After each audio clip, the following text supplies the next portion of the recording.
2025 সালে আন্তর্জাতিক টি-টোয়েন্টিতে সবচেয়ে বেশি উইকেট শিকারী বোলারদের তালিকায় ১০ নম্বরে পাকিস্তানি স্পিনার আরবার আহমেদ ১৮ ইনিংসে ৮ উইকেট শিকার করেছেন ২২টি। এ তালিকায় ২ নম্বরে টাইগার পেসার মুস্তাফিজুর রহমান ১৭ ইনিংসে শিকার করেছেন ২৩ উইকেট। এই তালিকায় পাকিস্তানের পেসার হারিস রউফ ১৫ ইনিংসে শিকার করেছেন ২৩ উইকেট। এই তালিকায় ৭ নম্বরে ভারতের স্পিনার বরুণ চক্রবর্তী ১২ ইনিংসে শিকার করেছেন ২৩ উইকেট।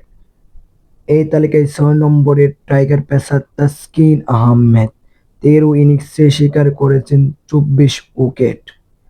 এই তালিকায় ৫ নম্বরে পাকিস্তানি অলরাউন্ডার মোহাম্মদ নেছুয়ান ১৮ ইনিংসে শিকার করেছেন ২৫ উইকেট। এই তালিকায় ৪ নম্বরে জিম্বাবুয়ের রিজক বেগার ১৭ ইনিংসে শিকার করেছেন ২৫ উইকেট।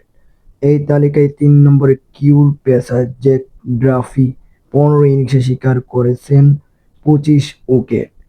এই তালিকায় ২ নম্বরে ওয়েস্ট ইন্ডিজের অলরাউন্ডার জেসন হোল্ডার ১৮ ইনিংসে শিকার করেছেন ২৮ উইকেট। এই তালিকায় ১ নম্বরে tiger leg spinner Rishad Hossain ২২ ইনিংসে শিকার করেছেন ২৯ উইকেট।